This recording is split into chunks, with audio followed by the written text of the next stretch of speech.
नमस्कार प्यारे दोस्त, मैं राहुल पालीवाल आप सभी का स्वागत करता हूं आपके अपने परिवार रोजगार जगत में। उम्मीद है आप सभी स्वस्थ मस्त और बहुत अच्छे होंगे। सबसे पहली एक चीज, कल का एक कॉमन डाउट मेरा इतना समझाया था, फिर भी एक कॉमन डाउट था, है ना। नमस्कार सभी को। एक जो कॉमन सबसे बड़ा डाउट था कि सर, ठीक है, हमारा एक डाउट है, वो क्या होगा। तो सबसे पहली चीज, एडब्ल्यूओ और टीपीओ कि इसका जो सिलेबस है वो क्या होगा, पहला डाउट। और दूसरा, इसकी क्लास।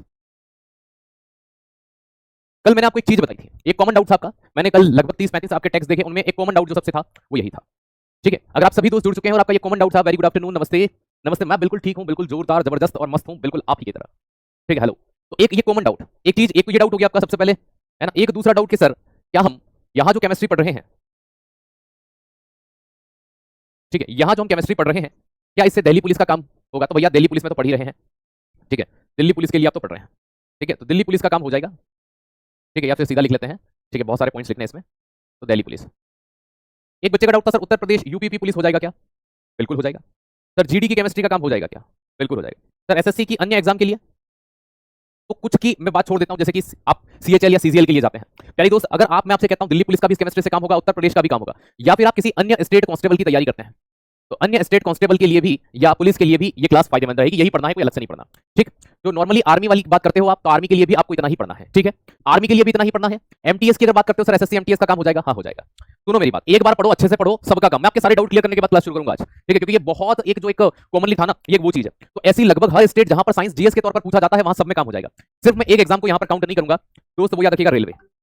रेलवे की एग्जाम में थोड़ा सा हार्ड लेवल आता है, ठीक है, तो स्तर जो होता है वो ज्यादा होता है। और एक बिहार की पुलिस, बिहार पुलिस, इन दो एग्जाम्स को मैं यहां कंडक्ट नहीं करूंगा, मैं इनकी बात नहीं करूंगा। लेकिन बिहार पुलिस में अगर आप ये कहते हैं कि सर कितना कवर हो जाएगा यहां से हमारा, जैसे मान लीजिए कि 10 प्रश्न अगर केमिस्ट्री के आते हैं तो कितना कवर हो सकता है, तो भाई मेरे 7 क्वेश्चन आपके कवर हो सकते हैं इस क्लास से, 10 में से 7, है ना। कुछ ऐसे पार्ट बिहार पुलिस के हैं जहां पर वो चीजें आपको अलग से देखने को मिलती है। बाकी आप आर्मी की किसी भी जहां पर नॉर्मली साइंस आता है वहां हो जाएगा। मेडिकल असिस्टेंट या नर्सिंग असिस्टेंट में नहीं होगा, पहली चीज। ठीक है, सीटेट की बात करेंगे आप, राजस्थान के अंदर बात करें, हरियाणा के अंदर बात करें, आपका काम हो जाएगा। कॉमन एलिजिबिलिटी टेस्ट की बात कर रहे हैं, हो जाएगा। ठीक, आर्मी की करेंगे, हो जाएगा। बात समझ में आई, समझ गए। रेलवे का काम नहीं होगा, रेलवे की साइंस अलग होती है। उम्मीद है ये बात समझ में आ गई होगी। दूसरी चीज, उत्तर प्रदेश पुलिस का काम हो जाएगा, एसएससी जीडी की केमिस्ट्री का काम हो जाएगा, एसएससी की केमिस्ट्री का आपका लगभग लगभग काम हो जाएगा। ठीक है, जो सीएचएल की अगर बात करते हैं कि सर एसएससी हम सीजीएल की बात करते हैं या सीएचएसएल की बात करते हैं, तो वहां थोड़ा सा लेवल हार्ड होता है। तो अगर मैं आपको समझाना चाहूं कि किस बेसिस पर चीजें होंगी, तो दोस्त समझना क्या मैं आपको कहना चाह रहा हूं। मैं आपको ये बताना चाह रहा हूं यहां पर कि अगर आप एसएससी में सीएचएसएल की बात करते हैं या सीजीएल की बात करते हैं, तो अगर यहां पर मान लीजिए कि एवरेज बता रहा हूं मैं, 10 प्रश्न आते हैं, वैसे 10 आते नहीं है, 5 आए, 10 आएंगे, तो लगभग आपके 6 से 7 प्रश्न आपके यहां पर बन जाएंगे।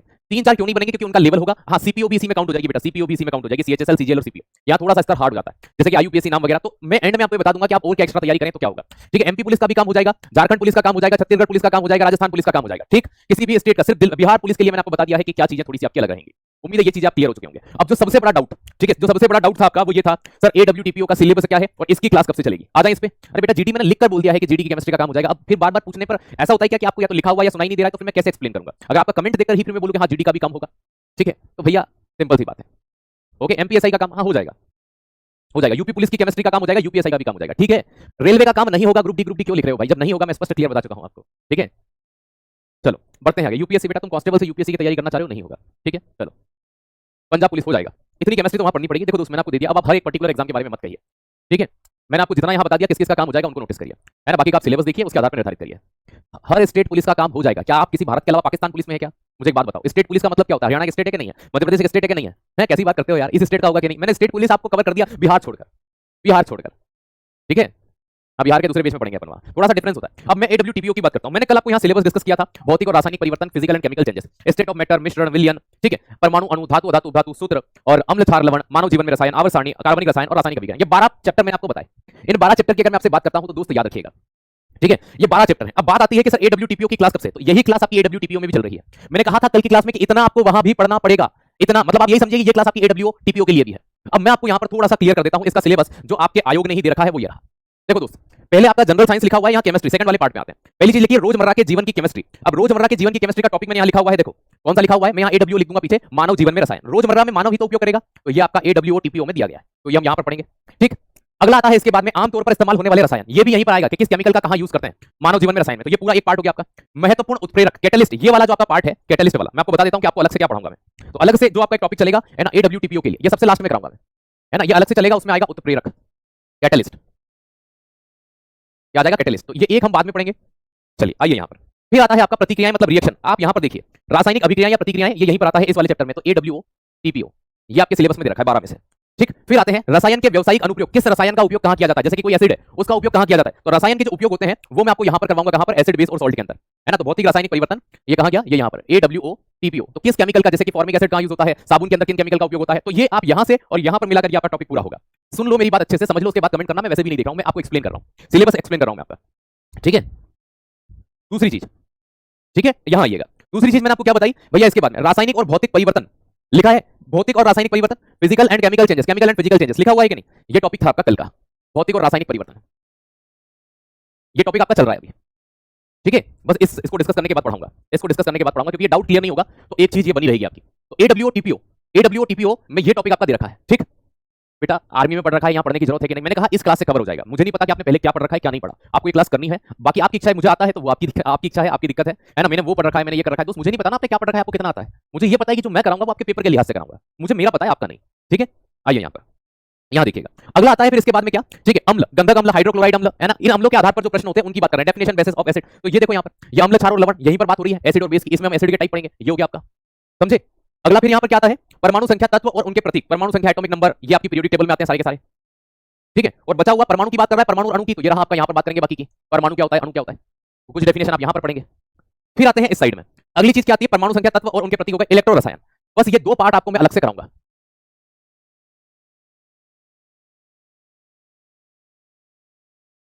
ठीक है, इनको अंत में पढ़ेंगे जब 12 टॉपिक आपके पूरे हो जाएंगे, ये 12 टॉपिक आपके कंप्लीट हो जाएंगे। ठीक है, तो इन 12 टॉपिक को आपको पढ़ना है। ऑर्गेनिक केमिस्ट्री के अंदर भी आप वो पढ़ेंगे मानव जीवन में किन रसायनों का उपयोग करते हैं, तो AWTPO का पार्ट यहाँ पे भी आता है ना। आप ये सोच रहे हैं सर ऑर्गेनिक केमिस्ट्री नहीं आता, आता है। जैसे कि अगर ये पूछ लिया कि बताइए, है ना, फलों को पकाने के लिए कौन सी गैस का उपयोग करते हैं, तो ये आ गया यहाँ पर। आपसे ये पूछ लिया जाए कि चलो बताइए कि स्नेहक के तौर पर, लुब्रिकेंट के तौर पर किसका यूज करते हैं, रिएक्टर में मंदक के रूप में, ये सब केमिकल हैं और ये ऑर्गेनिक केमिस्ट्री से उठाए जाते हैं। क्या अब आपके AWTPO वाले बच्चे बताइए कि आपका डाउट क्लियर हो गया? अब मुझे बस ये बता दो कि जो AWTPO वाले बच्चे थे कल, क्या आपका डाउट क्लियर हो गया कि सर हमारा सिलेबस क्या रहेगा, हमारी क्लास कैसी रहेगी? बस कमेंट सेक्शन में मुझे एक चीज चाहिए, हाँ ये क्लास सफिशिएंट रहेगी। बस बेटा पढ़ा ही रहे हैं, ठीक है, पढ़ाएंगे, इसके बाद वही काम करूंगा मैं। ठीक है, कल से इन चीजों को डिस्कस नहीं करूंगा मैं, कल से इन चीजों को डिस्कस नहीं करूंगा, कल से पढ़ेंगे। लेकिन अगर 30-35 डाउट एक ही चीज के हो तो उन्हें एक्सप्लेन करना बनता है, क्योंकि 30-35 तो वो है जिन्होंने लिख दिया। अरे हाँ, पढ़ाना शुरू करेंगे भाई मेरे, थोड़ा सा रुकिए। सिलेबस कब खत्म होगा मैंने कल ही बता दिया था, कल की क्लास देख लीजिए। ठीक है, ये 12 टॉपिक दिल्ली पुलिस के ही तो है बेटा। ये कल जो टॉपिक लिखे, ये 12 टॉपिक दिल्ली पुलिस के लिए लिखे हमने। ये 4 ये हो गए, ये 5 6 7 और ये 8 9 10 11 12। सिर्फ AWTP वाले बच्चे को थोड़ा डाउट था, उनका सिलेबस थोड़ा सा डिफरेंट होता है। तो वो डिफरेंट में क्या चीज आई, वो डिफरेंट में ये दो चीजें निकल करके आई, मैंने ये चीज बताई थी आपको। Okay done. अरे बेटा ड्राइवर वगैरह सबके लिए यही क्लास है, सबके लिए यही क्लास है, एक ही क्लास है। ठीक है, आ जाइए। अब मैं आपको बताता हूं, कल हमने पढ़ा था भाई भौतिक और रासायनिक परिवर्तन शुरू किया था। भौतिक परिवर्तन को मैंने केमिकल लिख दिया था कल, यहाँ फिजिकल आएगा। ठीक है, बाकी हमने पढ़ा बिल्कुल सही था, बाकी कोई दिक्कत नहीं है। अब यहां तक हमने पढ़ लिया था। ठीक है, अब इसके बाद में आज शुरुआत करने वाले हैं, आज शुरुआत करने वाले हैं केमिकल चेंजेस की, है ना। हिंदी में कहते हैं इसको रासायनिक परिवर्तन। एक बच्चा कल कह रहा था सिर्फ हिंदी में पढ़ाइए, पॉसिबल नहीं है।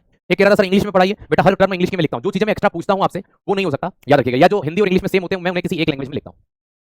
अब यहां देखिएगा, केमिकल चेंजेस की बात करते हैं, रासायनिक परिवर्तन की बात कर रहे हैं। यहां से क्लास शुरू हो चुकी है। अब अंत में 5 मिनट में आपके वापस से क्या ले लूंगा, डाउट ले लूंगा। अब हो गया जितना भी होना था। अब थोड़ा सा क्लास के ऊपर ध्यान रखेंगे, ध्यान देंगे, क्लास के ऊपर ध्यान देंगे। हो गई जितनी बातें होनी थी, सारी चीजें कंप्लीट हो गई। अब हम बात करते हैं रासायनिक परिवर्तन की। केमिकल चेंजेस में दोस्त याद रखना कि जब भी कोई केमिकल चेंज होगा, तो जब भी कोई केमिकल चेंज होगा तो हमेशा एक सबसे मेन चीज जो होती है वो क्या होती है, कोई नया प्रोडक्ट बन सकता है, कोई न्यू प्रोडक्ट बन सकता है। ठीक है, नया पदार्थ बनता है, फॉर्म न्यू प्रोडक्ट, किसी नए प्रोडक्ट का निर्माण हो जाता है। अगर आप मान लीजिए कोई चीज बना रहे हैं, उससे कोई नया प्रोडक्ट बन गया, तो दोस्त याद रखिएगा, है ना। अब याद रखिएगा कि क्या बनता है, एक नए पदार्थ का निर्माण होता है, एक न्यू प्रोडक्ट बनता है। तो एक नए पदार्थ का निर्माण होता है, एक नया प्रोडक्ट बनता है, किसकी बात कर रहे हैं हम, तो रासायनिक परिवर्तन की। जैसे कि अगर मैं दोस्त आपसे यह कहता हूं कि आपके पास में दूध था, क्या था, दूध था, मिल्क था। इस दूध से क्या बन गया, दही का बनना, दही या कर्ड बन गया, तो दही का बनना। अब देखो, ये दूध से दही बना, दूध अपना एक अलग प्रोडक्ट था कि हाँ सर, दही एक अलग प्रोडक्ट है कि हाँ सर, तो नया प्रोडक्ट बना कि नहीं बना, क्या सर बन गया। तो जब भी कोई नया प्रोडक्ट बनता है, याद रखिएगा वो कौन सा चेंज होगा, वो केमिकल चेंज होगा, है ना। कितना चेंज होगा, केमिकल चेंज। बेटा 2 से 3 प्रश्न आते हैं आपके नॉर्मली पुलिस के अंदर, कांस्टेबल के अंदर। ठीक है, 5 से 6 प्रश्न, 5 प्रश्न के आसपास साइंस के होते हैं, किसी में 2 आ गए, किसी में 3 आ गए। ठीक है, ड्राइवर वगैरह सब जगह पर, और AWTPO में इसकी संख्या ज्यादा होती है। ठीक है, नंबर 2 बेटा इंग्लिश में बुक नहीं है, यहां की बात करते हैं। नया प्रोडक्ट बन गया। अब देखो, जब भी कोई केमिकल चेंज होगा, जब भी कोई केमिकल चेंज होता है तो आप ऐसी घटनाओं को देखते हैं। जब कोई रासायनिक परिवर्तन होता है तो आप कुछ घटनाओं को देखते हैं। कौन सी घटनाओं को देखते हैं, तो दोस्त याद रखना कि उस प्रोडक्ट के अंदर या तो उसकी स्मेल चेंज हो जाती है, उसकी गंध बदल जाती है। जैसे कि मैंने अभी आपको बताया कि रासायनिक परिवर्तन में नया प्रोडक्ट बनता है, स्मेल चेंज हो जाती है, दूध की स्मेल अलग होगी, दही की स्मेल अलग होगी, स्मेल चेंज हो जाती है। ठीक है, रंग बदलना,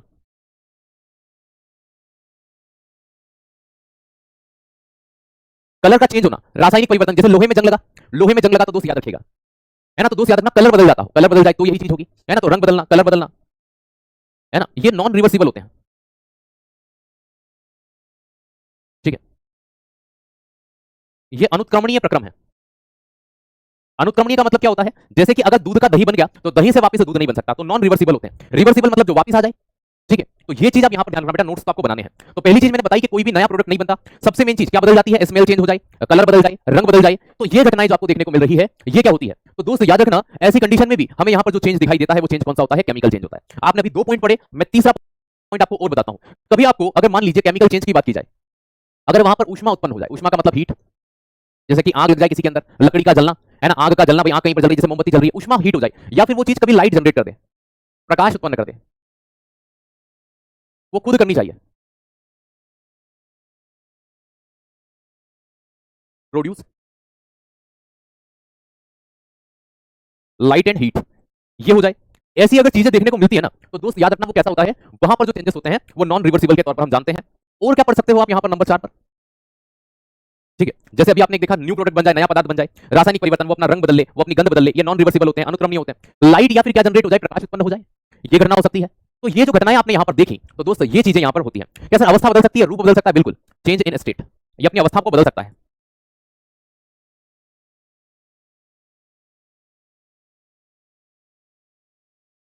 ठीक है, चेंज इन स्टेट, ये चेंज इन स्टेट बट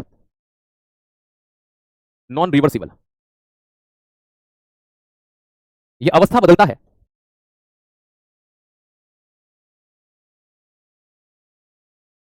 लेकिन पुनः उस अवस्था में नहीं जा सकता। ये अवस्था बदलेगा लेकिन वापस से उस कंडीशन में नहीं जा सकता। तीसरा समझ में नहीं आया, अभी आपको समझाते हैं कैसे समझ में नहीं आया। देखो दोस्त, आपने लकड़ी देखी होगी, यहां सर देखिए लकड़ी, ठीक है, देखिए ना लकड़ी, तो अब ये लकड़ी जल रही होती है इस तरह से,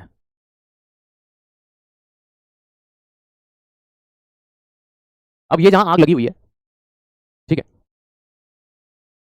लकड़ी का जलना, अब ये लकड़ी जल रही है, तो मुझे एक बात बताओ कि ये लकड़ी अगर जल रही है, हम इसके पास बैठे हैं, तो मुझे एक सिंपल सी चीज बताइए, अगर ये लकड़ी जल रही है, तीसरा पॉइंट आपको समझ में नहीं आया, 2 चीज, अगर कहीं पर ठंड के दिनों में आप लकड़ी जल रही हो उसके पास बैठे हो, तो क्या वहां पर प्रकाश उत्पन्न होता है, वहां पर लाइट होती है कि हाँ सर वहां पर लाइट भी होती है, वहां प्रकाश जनरेट होता है, वहां प्रकाश होता है। क्या वहां से आपको यहाँ पे ये जो राजू बैठा हुआ है, इस राजू को हीट गर्मी का अनुभव होता है, तो यहाँ पर ऊष्मा भी आती है, हीट भी आती है।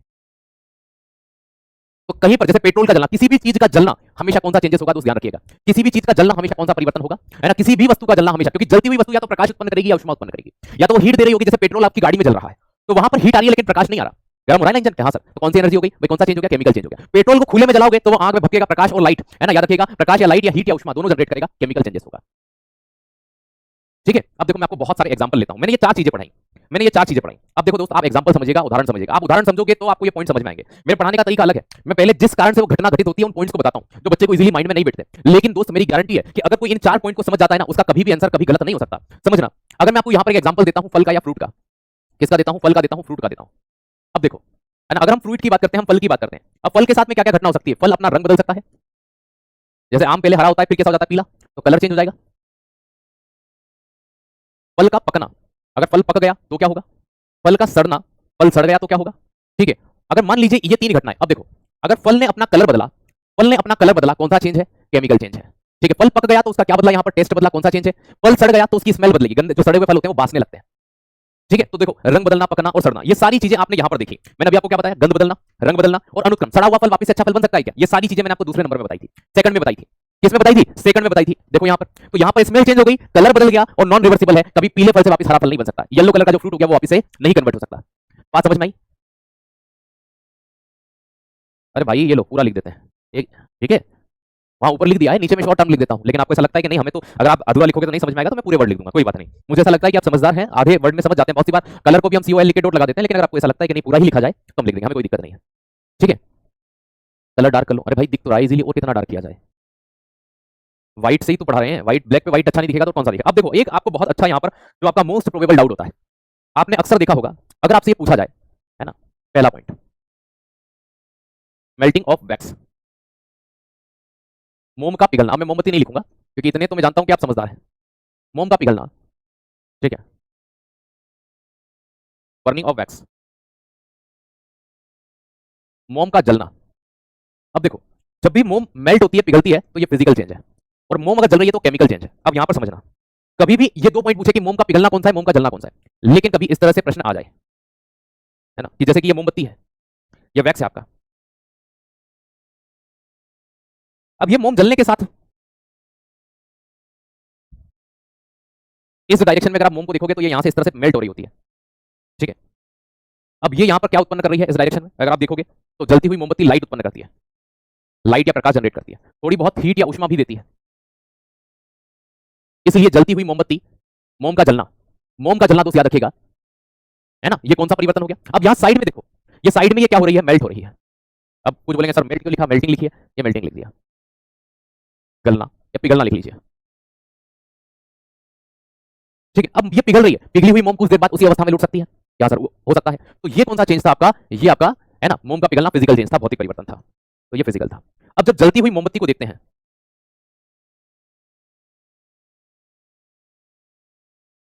मैंने क्या बोला, जलती हुई में, मैंने मोम का जलना नहीं बोला, जलती हुई, जलती हुई को अगर आप गौर से देखेंगे तो जलती हुई मोमबत्ती पिघल भी रही होती है, जलती हुई बोला है, क्या बोला है, जलती हुई। मोम का जलना इट्स ओनली केमिकल चेंज, लेकिन जलती हुई मोमबत्ती को अगर आप देखोगे तो वो साथ में पिघल भी रही होती है और प्रकाश और ऊष्मा भी उत्पन्न कर रही होती है। तो यहां पर आपका दोनों चेंज हो जाते हैं, फिजिकल प्लस केमिकल, दोनों चेंज हो जाते हैं। जलती हुई मोमबत्ती जलने के साथ साथ पिघल भी रही है, तो यहां पर दोनों चेंज हो जाएंगे। कौन से हो जाएंगे, दोनों हो जाएंगे। फिजिकल चेंज को हिंदी में क्या कहते हैं, भौतिक परिवर्तन, रासायनिक परिवर्तन, ठीक है, केमिकल चेंज को, ठीक है, लिख दिया। पी और सी क्या, पी का मतलब भैया कल ही बता दिया था यार, आप क्लास कंटिन्यू और रिवीजन करके आया करो, ठीक है, तो ही आप अगली क्लास को समझ पाएंगे, पुरानी क्लास का रिवीजन नहीं करोगे तो दिक्कत हो जाएगी। पी का मतलब फिजिकल चेंज। अब इतना बड़ा वर्ड बार बार लिखना मतलब आप सभी जानते हैं, भौतिक परिवर्तन,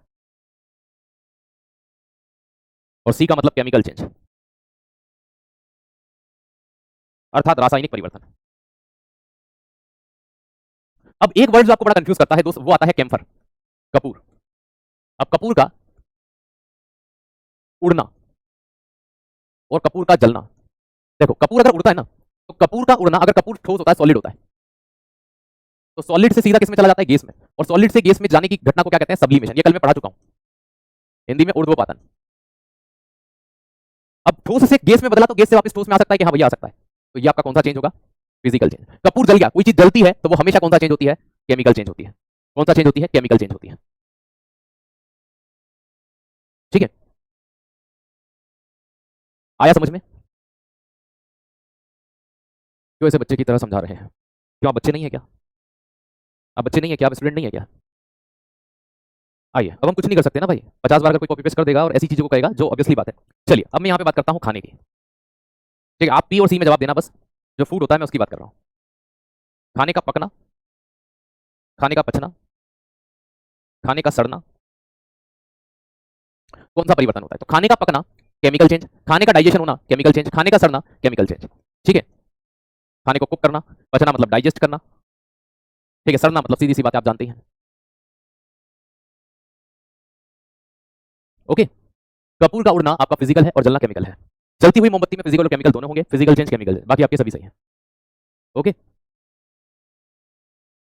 चलिए अब मैंने आपको कुछ रूल्स पढ़ा दिए हैं, देखो एग्जांपल 50 हो सकते हैं। पहला प्रश्न, निम्न में से कौन सा रासायनिक परिवर्तन नहीं, है ना, नॉट अ केमिकल चेंज, प्रकाश संश्लेषण, फोटोसिंथेसिस। फोटोसिंथेसिस की प्रोसेस आपने बायोलॉजी में पढ़ी होगी, 6CO2 प्लस 6H2O, ये प्रोसेस होती है, या नीचे लिख देता हूं, 6CO2 plus 6H2O, C6H12O6 plus 6O2, oxygen release हो जाती है, किसकी प्रेजेंस में होती है, क्लोरोफिल, और साथ में क्या होता है, मैग्नीशियम आयन, और क्या होता है, सनलाइट। अब ये तो केमिकल रिएक्शन सामने ही दिख रही है, ये तो केमिकल रिएक्शन आपको सामने ही दिख रही है पूरी के पूरी, ठीक है। अब अगर ये केमिकल रिएक्शन दिख रही है तो भैया सीधी सी बात है कि ये केमिकल रिएक्शन है, तो ये केमिकल चेंज होगा। बहुलीकरण या पॉलीमराइजेशन क्या होता है, सी जवाब आ रहे हैं अधिकतर के। पॉलीमराइजेशन में छोटे छोटे कण आपस में जुड़ते हैं, तो ये भी एक प्रकार का क्या होता है, केमिकल चेंज होता है, क्योंकि इसमें भी केमिकल रिएक्शन होगी। उबलता हुआ पानी, पानी अगर उबल रहा है तो ठंडा हो जाएगा, है ना, तो ऑब्वियसली बात है, सही आंसर क्या हो जाएगा, ठीक है, बॉइलिंग वाटर। कंबल्शन, दहन, दहन का मतलब होता है किसी वस्तु का ऑक्सीजन की उपस्थिति में, है ना, में जलना। अब कोई चीज जल रही है मतलब दहन है। Any product burn in presence of oxygen, तो ऑक्सीजन की उपस्थिति में जलना क्या कहलाता है? तो दोस्त कंबंशन कहलाता है। और किसी वस्तु का जलना कौन सा परिवर्तन होता है? Chemical change. क्योंकि जलती हुई वस्तु क्या उत्पन्न करती है, क्या प्रोड्यूस करती है? तो भैया सीधी सी बात है, हीट और ऊष्मा को। बेटा मैं इसी स्पीड से चलूंगा, ना जल्दी चलूंगा ना धीमे चलूंगा, ठीक है। तो भैया क्योंकि दहन का मतलब जलना हुआ, और जलती हुई वस्तु क्या उत्पन्न करती है, मैं आपको रूल पढ़ा के आया हूं, दोस्त याद रखना क्या पढ़ा के आया हूं कि कहीं ऊष्मा और प्रकाश उत्पन्न हो जाए वो हमेशा केमिकल चेंज होता है। तो डी आपका यहां पर सही जवाब होगा। नेक्स्ट, रासायनिक परिवर्तन का उदाहरण है जल का जमना। अगर कोई लिक्विड कन्वर्ट हो जाता है इसके अंदर, सॉलिड के अंदर, तो ये एक फिजिकल चेंज है। कौन सा चेंज है? फिजिकल चेंज है, ठीक है। मेल्टिंग ऑफ शुगर, चीनी अगर पिघल जाएगी तो वो वापस से सॉलिड बन सकती है, फिजिकल चेंज है। दूध का खट्टा होना, दूध अगर खट्टा हो गया तो दूध का क्या बदल जाएगा? टेस्ट बदल जाएगा। क्या बदलेगा? मिल्क का। तो मिल्क का जो टेस्ट होता है ना, तो वो टेस्ट चेंज हो जाएगा। और टेस्ट का चेंज होना, स्वाद का बदलना, अगर किसी वस्तु का स्वाद बदल जाए तो स्वाद का बदलना क्या होता है? तो स्वाद का बदलना जो होता है वो केमिकल चेंज होता है। क्या होता है? केमिकल। लवण का क्रिस्टल, भाई जैसे नमक का क्या होता है? क्रिस्टलाइजेशन ऑफ सॉल्ट, है ना। नमक का, लवण का, जैसे पानी के अंदर नमक घुला हुआ था, आपने पानी को गर्म किया, नमक बच गया, तो नमक तो भैया घोल लोगे तो भी खारा होगा और सॉलिड तौर पर भी खारा होगा। तो ये आपका कौन सा परिवर्तन होता है? फिजिकल होता है। कौन सा होता है? फिजिकल होता है। Option number C is the right answer. Next, जंग का रासायनिक नाम क्या है? देखो दोस्त, जब भी आपसे रस्ट के बारे में पूछा जाए, जंग के बारे में पूछा जाए, रस्ट के बारे में पूछा जाए, तो रस्ट से 3-4 प्रश्न बनते हैं। रस्टिंग कौन सी प्रोसेस होती है? तो ध्यान रखना, रस्टिंग जो होती है, जंग लगना जो प्रोसेस होती है, जंग लगना एक चेंज है क्योंकि इसमें कलर बदलता है, और कलर बदलता है इसलिए ये आपका केमिकल चेंजेस होता है। कौन सा होता है? Chemical change. जंग लगने पर याद रखना, ठीक है, रस्ट होने पर, जंग लगने पर वजन जो होता है ना, वो वजन जो होता है वो बढ़ेगा। सर वजन क्यों बढ़ेगा? क्योंकि नमी को अवशोषित करता है। तो जंग लगने पर वजन या वेट जो होता है ना, इंक्रीज ऑफ वेट, इंक्रीज होता है वेट। लेकिन इसकी उम्र याद रखना, आयरन जो होता है Fe की एज या उम्र घटती है, लोहा धीरे धीरे रस्ट होकर के सड़ेगा। तो उम्र घटती है लेकिन वजन बढ़ता है, उम्र घटती है लेकिन वजन, दोस्त याद रखिएगा, बढ़ता है। अगली बात करते हैं, दोस्त याद रखना, रस्टिंग से बचाने के लिए जिंक की लेयर चढ़ाते हैं,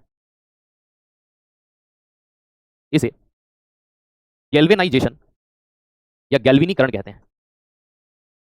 तो पानी की जो नमी होती है उस नमी का अवशोषण करके अपने ऊपर जंग को बढ़ाता है, रस्ट को बढ़ाता है। तो राइट आंसर क्या हो जाएगा? फेरिक ऑक्साइड, फेरस ऑक्साइड, जल योजित फेरिक ऑक्साइड, फेरस ऑक्साइड। तो सीधी सी बात है, बिना पानी के साइड होकर पढ़ाया करो। बेटा मेरे हाथ की एक मर्यादा है, मैं उतना ही जा सकता हूं। अगर आप सोचे कि मैं यहां लिख रहा हूं और मैं यहां खड़ा नहीं हूं तो नहीं हो सकता, है ना। हर टीचर की अपनी एक आदत होती है। किसी का अगर मेरा लेफ्ट हैंड होता तो आपके लिए बड़ा सही होता, मैं से लिखते जाता और इधर जाता, और बट मेरा राइट हैंड है। आप अपनी कॉपी में भी लिखते हो ना, अपने हाथ को नोटिस करना, कभी आपकी कॉपी ऐसी होती है। तो अगर आप यूं लिखोगे तो ऑटोमेटिकली आपका हाथ उस कॉपी के ऊपर आता है। तो ये ह्यूमन बॉडी है मेरी बेटा, इसे मैं कैसे साइड में कर सकता हूं? नहीं हो सकता। ये लिखने का तरीका ही मेरा ये है, ठीक है। तो उम्मीद है ये चीज आपको समझ में आ गई होगी, है ना। लिखना है क्या बेटा? आपकी इच्छा है, आप चाहते हो कि मुझे नोट्स बनाकर रिवीजन करना है तो ठीक है। और अगर आपको लगता है कि नहीं मैं स्वामी विवेकानंद हूं, एक बार आप कहेंगे मुझे याद हो जाएगा, तो नोट्स लिखने की कोई आवश्यकता नहीं है। चलिए, तो ये जलयोजित क्या हो जाएगा? फेरिक ऑक्साइड हो जाएगा, क्योंकि पानी के बिना तो जंग लग नहीं सकती थी। तो हाइड्रेटेड फेरिक ऑक्साइड इसका सही जवाब होगा, ठीक है। तो ये चीज देख लीजिए। हाँ, मैं लिखने के बाद साइड हो जाऊंगा, आपको इतना समय में दे दूंगा कि आप प्रॉपर्ली पूरा देख पाए। लेकिन जो आप चाहते हैं कि नहीं आप साइड में हो जाया करें, तो बेटा मेरा हाथ की भी एक मर्यादा है, वो एक लिमिट तक ही जा सकता है, उसके बाद नहीं। चलो, निम्न में से, जिंक नहीं जस्ता यार, मैं क्या लिख रहा हूँ? हाँ वही चीज है बेटा, जिंक या जस्ता, मुझे क्यों कंफ्यूज कर रहे हो? निम्न में से कौन एक रासायनिक परिवर्तन का उदाहरण है? वही जिंक है, वही जस्ता है। निम्न में से कौन सा रासायनिक परिवर्तन का उदाहरण है? कागज का जलना।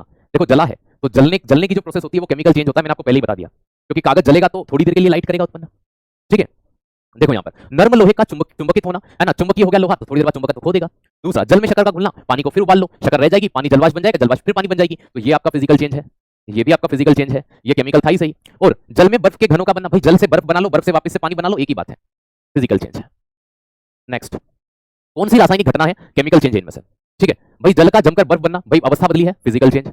जलवाष्प का बनना, फिजिकल चेंज। दूध से दही बनना, रासायनिक परिवर्तन, टेस्ट बदल जाएगा। पानी में चीनी का विलयन, फिजिकल चेंज, है ना। ये आपका कौन सा चेंज था? Chemical change. नेक्स्ट, निम्न में से कौन सी प्रक्रिया ठोस को सीधे वाष्प में परिवर्तित करती है? पढ़ाया है मैंने, ठोस का सीधे वाष्प में बदलना क्या कहलाता है?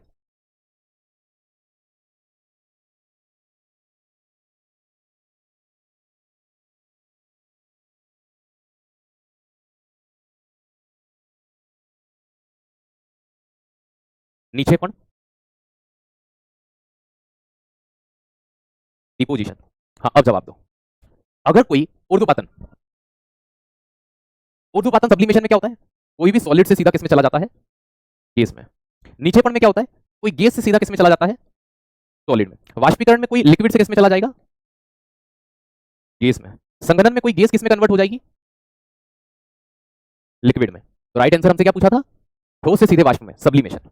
ठीक है, सभी का सही जवाब है आपका, सबका सही जवाब है, देख लो इसको, ठीक है, रिवीजन करते रहना बस।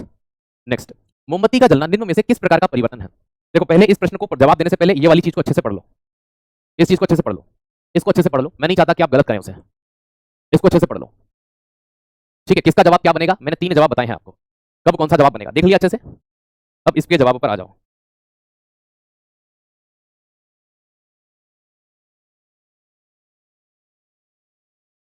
बताइए।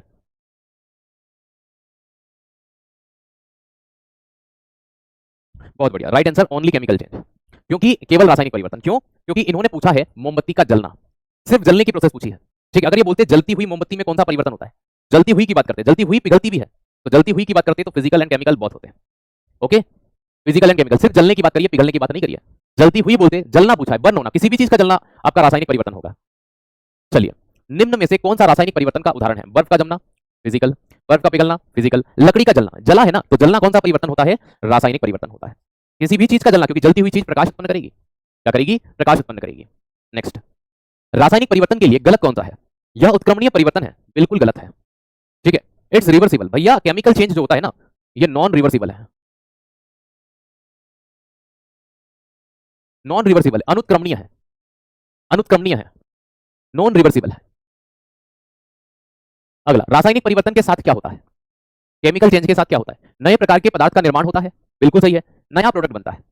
पहला ही पॉइंट मैंने बताया था कि केमिकल चेंज जब जब होगा कोई नया प्रोडक्ट बनता है, कोई न्यू प्रोडक्ट बनता है। क्या बनता है? कोई नया प्रोडक्ट बनता है। कब से बोल रहे हैं क्वेश्चन नोट करना है कि नहीं बताइए। बेटा मैंने क्या बोला, आपकी इच्छा हो तो आप कर लीजिए कि मुझे रिवीजन करना है। हर चीज मैंने नोट्स तो बनाना ही है, क्वेश्चन नोट करना है नहीं करना है आपकी इच्छा है। ठीक है, रासायनिक परिवर्तन नहीं है भाई, पानी का उबलना, बॉइलिंग ऑफ वाटर, ये नहीं होगा।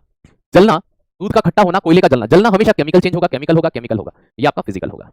ठीक है, नेक्स्ट, निम्न में से कौन सी रासायनिक अभिक्रिया नहीं है? रासायनिक अभिक्रिया नहीं है मतलब कि वो फिजिकल होगी। लोहे में जंग लगना, केमिकल। पानी का भाप बनना, पानी जो है वो जलवाष्प में बदला है, तो ये कौन सा चेंज होता है? ये फिजिकल चेंज होता है। दूध का दही, केमिकल। कोयले का जलना, केमिकल।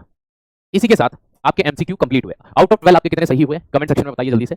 18 में से आपके सही कितने हुए? अच्छा, उसमें ऑल ऑफ दिस होगा।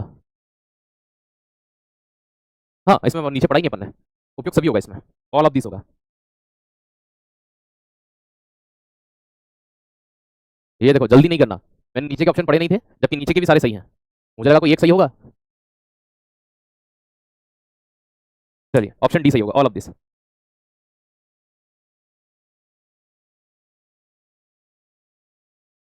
कल का टॉपिक रहेगा स्टेट ऑफ मैटर,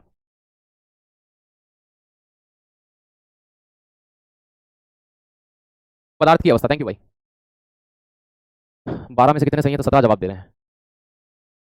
18 में 17 जवाब दे रहे हैं, मतलब ये खुद ही तुक्का मार रहे हैं। जब मैं क्वेश्चन ही टोटल 12 लेके आया हूँ, 12 लेके आया हूँ, तो तुम 18 में से कैसे सही कर सकते हो लाला? 18 में से 16 सही है।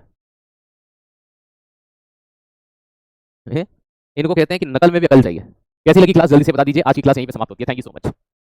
चलो, आप बहुत अच्छा पढ़ाते हैं गुरु जी, कल और आज का क्लास में ही याद है। थैंक यू भाई, मेहनत आपकी होती है। अगर आप डेली रिवीजन करके क्लास में आएंगे तो कोई प्रॉब्लम नहीं होगी।